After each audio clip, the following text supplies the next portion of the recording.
Have a honest approach to business enterprise without addressing the topic of multi-level marketing. Of course, we were told not to touch this third rail because all it does is divide everybody up.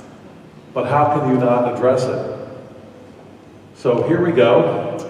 John and I are going to amicably discuss this topic, taking different views on it. So here we go. John, the world is divided in two when it comes to multi-level marketing, aka MLM.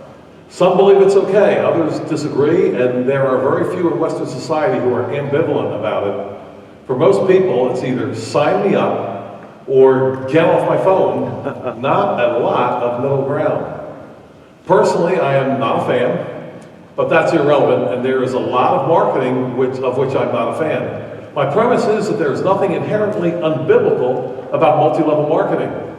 Now, you've told me on a couple of occasions that you're not ambivalent. Well, that's for sure, Joel. I don't like multi-level marketing. Although I can be more polite about it than, hey, get off my phone. I find MLMs to be too close to the line to say they're okay. How do you justify it? Well, like I said, there's all kinds of marketing going on out there, and I find distasteful and frankly misleading. For example, you can hardly see a razor blade commercial without the impression being given that if you use razor blade brand X, I obviously don't, but if you use razor blade brand X, you will be blessed with overwhelming benefits, including being attractive to extremely attractive women, models even. And number two, related suddenly to becoming handsome if you use this razor blade. Now, would you say that razor blade commercials are inherently unbiblical, or would you say that some are? What's the problem? Well, Joel, the razor blade commercials are not inherently unbiblical. They are exaggerations along the lines of world's best barbecue. They're just designed to get you to buy something, but they're going to get you to buy something and give you something in return. MLMs remind me of a situation that you and I both know about, where a husband was undeniably caught in adultery. His attorney, when confronted with these offenses, he says, well, yeah, he committed adultery, but he didn't break the law. Well, whose law? Just because something isn't illegal doesn't make it biblical. There are countries that outlaw MLMs outright. You just can't do them. In the US, we have law that carves out special rules to allow them to operate.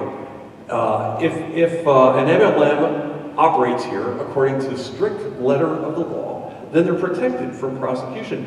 But in both US and biblical law, there are protections against fraud. And I'm going to define fraud. I'm going to read it off of our notes here. Fraud is defined as a deliberate deception to secure unfair or unlawful gain. And now these safe harbor rules in the U.S., they were supposed to require MLMs to sell products and not just recruit additional downstream sellers. But the Federal Trade Commission reports that 99.25% of all MLM participants, distributors, operate either at an insignificant or no profit, which by that I mean a loss.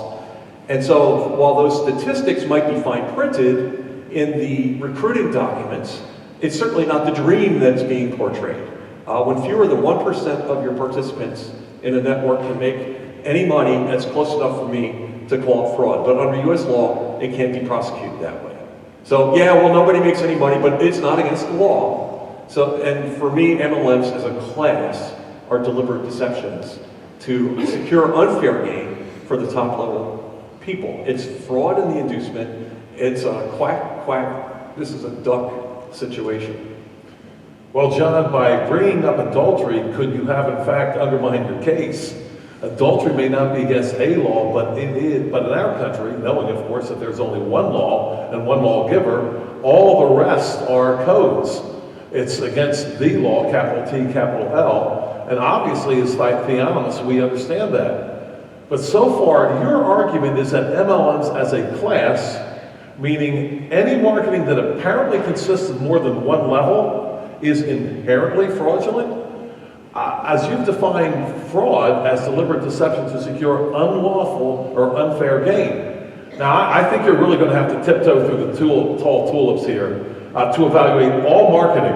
Again, you weren't willing to evaluate all marketing by the same criteria, I'm asking. I like your straightforward statement. For me, this is quoting you now, all MLMs as a class are deliberate deceptions to secure unfair gain for top-level people. Fraud is the inducement here. And I think I can definitely say the same thing about all kinds of marketing. Perfume, shaving cream, cars, real estate, debt even. I think I can say with equal conviction that for much marketing that I have seen, the marketers are using deliberate deceptions to secure unfair gain for many people, top level and otherwise. Joel, you poor, misguided loser. Everybody knows that exaggeration and deception in advertising are two different things. Now, but do you see what I did there, right? A personal attack on your character, along with an everybody knows kind of manipulation. Stay away from the negativity meisters. You can have more, you deserve more, which is one of my favorites. If you're happy what you haven't dreamed. Good grief, what would the Apostle Paul say? Appeals to missing out, appeals to greed, and sowing of doubt. In short, MLM marketing for me, it just seems to be designed to feed covetousness. It isolates the downline buyers from any doubt and anybody who wants to introduce that. And once that greed hook is set, it's a powerful pull and it's easy to feed. Once that hook is set, there's also the looming shame from the MLM if you doubt yourself, potential shame from your MLM buddies for quitting. There's the potential shame of facing your family, who may or may not have told you that you shouldn't start this. And worse, there's the shame of having to face yourself in the mirror and admit that this didn't work. I've been in a business that has failed and look at myself and say, boy, was that dumb. You made a bunch of mistakes. And businesses fail, I know how that works. But for MLM marketers and networks to heap shame and guilt on them, it's manipulative, it's deceitful, it's shameful, and it's the psychological manipulation of cults. John, you're right. Lots of businesses fail, and yes, all of the emotions you mentioned are not confined necessarily to MLMs. But knowing that there are many MLMs out there, we don't know that all of them utilize the tactics you mentioned. We do know that some do. From my research, there are thousands of MLMs out there, and there's no way we can know the tactics of every one of those MLMs. For example, take Tupperware, which is an MLM company, getting it started in the 1950s. I'm sure that the creators of Tupperware made lots of money from the product, and based off the downline agents as well. But we cannot say that Tupperware's marketing strategy is based on fraud and covetous, can we? Not to my knowledge. Furthermore, you are annoyed, as am I, quite frankly, by the term deserve, as used by some MLMers. But how often do we hear that same term in all manner of marketing promotions? Are they all non-legit? And are you willing to say that anytime the word deserve is used, that fraud is involved? If your answer is no, then what kind of rules do you want to implement and enforce by whom? All right, I got to give you that one undeserved. It still really bugs me, though. As for the fraud of all MLMs, I have to go back to the 99.25% statistic from the FTC. The failure of all these MLM participants, which includes Tupperware. But there's another point that I don't want to forget, and it's the damage done by MLMs to friends and family, the relationships that are strained or even destroyed, the fantastic numbers of people required for recruitment and downline to profit in an MLM means that everybody's a target. They're not your friends anymore, they're your mark.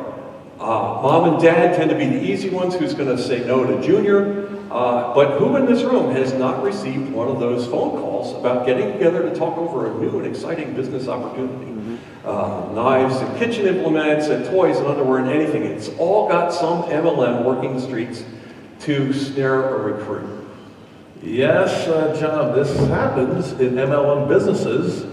Many of us multiple times have been approached, some would say accosted, by some MLM representative or another. It's happened, but does that make them all fraudulent? I say no. It doesn't make them all fraudulent.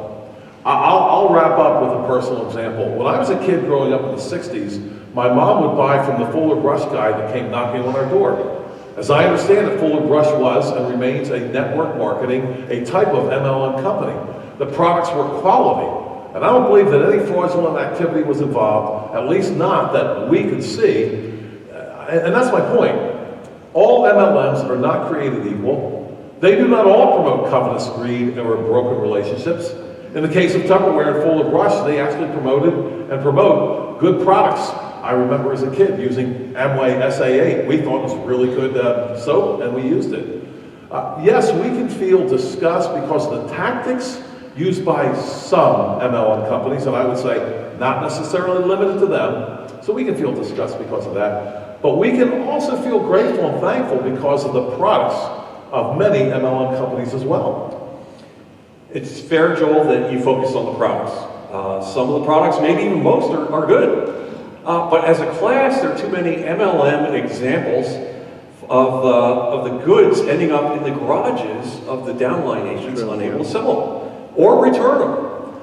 Well, who profits from that? Not the lower levels, only the top few. So here's my wrap up. As a class, as we mentioned, fewer than 1% of MLM companies or downline distributors earn career level compensation. Put food on the table from their MLM activity. As a class, MLMs require special legislation to protect their operators from prosecution as fraudulent pyramid schemes. All the goods and services available through MLMs are also available in the marketplace through conventional channels, and everybody makes money along the line on that. The clerks that sell it, the truck driver who delivers it, the delivery man, the factory worker, the company president, even the top level people, but not just the top level people. The advantage of an MLM is 99% to the the founders of the MLM, and to the disadvantage of those it hooks into its distribution scheme. A business class that requires special civil legislation to protect its operators from prosecution is not working at rolling back the curse. It's a part of the curse. Well, that wraps up our formal discussion, and now for the real debate. Nothing else on our little, what do you call our little monitor? Notes. Yeah, no more notes. John, would you say that, multi-level marketing, would you say that has more than one level? It's no good. I mean, is your real problem with multi-level marketing, or is your real problem with the tactics that some multi-level marketers use? Which is it? I don't know that you can separate those, Joel. I mean, the tactics and the MLMs are a package. How do you separate them? Well, here's how I separate them. Some people bought Tupperware, never, or maybe they joined the Tupperware multi-level marketing network just to get something cheaper. They bought some Tupperware and they never did anything else. They were involved in the MLM, but they were never involved in some of the tactics you mentioned. That may be, but note what you just said, is that the distributor, the downline distributor, was the customer. It's not the promise of making, where's the promise of making your money? What the promise there is that you can buy these at a discount, but you're the consumer, you're the customer in that. And you paid to become part of that system, or somehow or another, you lost some money to get involved with that. So you're paying for the privilege of discounted prices. Yeah, I just don't think you can. I don't think you can put MLM in a separate class. I think everything you say, there's not one single thing you can say about multi-level marketing companies that you cannot say about some other business somewhere. People on top making money, yeah. People involved losing money, yeah. Different warehouses and so forth, and different middlemen, yeah. I actually think you have it all. I believe what you've done here is you've made a great case to say that some tactics are wrong, they're based on covetousness, and we should have nothing to do with covetousness, we should have nothing to do with them. But I don't think it made the case that just because it's a multi-level marketing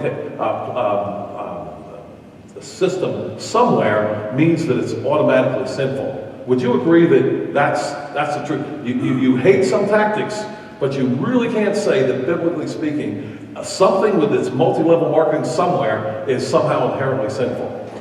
I think that if you need a law in place to protect you from prosecution in order to do this, that yeah, it is inherently a problem. I think I can live with an FTC law.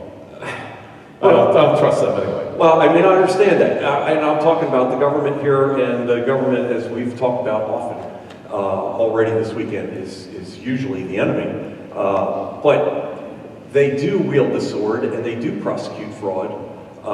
There are, if you have to use a law in order to keep this thing open, keep the doors open, and I'm going to use an example, Herbalife.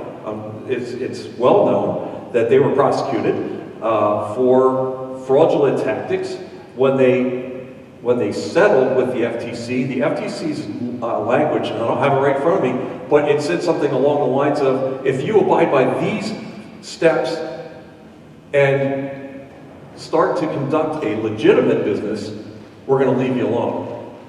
Well, they said, if you start to conduct a legitimate business, and so there we go. Most of the rules that are already in place are being completely ignored, and as a class, the MLMs are just, I think they're running away with their folks. They're running away with their emotions. So let's ask this question. Do you think it's fair to say you can condemn MLMs based on the FTC, but you can't condemn them based on the Bible?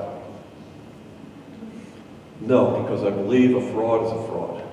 Okay, so that's really where we are. That's where we are. And I think what you'll have is, if you're going to define fraud the way you have, I don't think you can stop with the MLMs. I think you're going to have to crack the whip on an awful lot of other advertising going on out there. That may very well be, but the exaggerations, as all advertising is, doesn't fall into fraud. There are still goods that are being sold, but everybody's making money along the way. Their workers are getting paid, and everybody who's involved in the distribution all along the way. Yeah, I would say this, when someone starts up any business, though, any time a business is started, there's the potential for losing money, and lots of money, and all the people who begin it have that same potential. And a lot of MLMers, I mean, that's what we're saying, just simply starting a business. I'm trying to make that distinction between MLM, if I can say it, and the tactics that I don't believe are necessarily part of it. I think our difference is you believe that bad tactics are necessary to MLMs, and I just don't believe they are. Would you say that's the... I think that's a good summary. Yeah, we have a difference of opinion on this.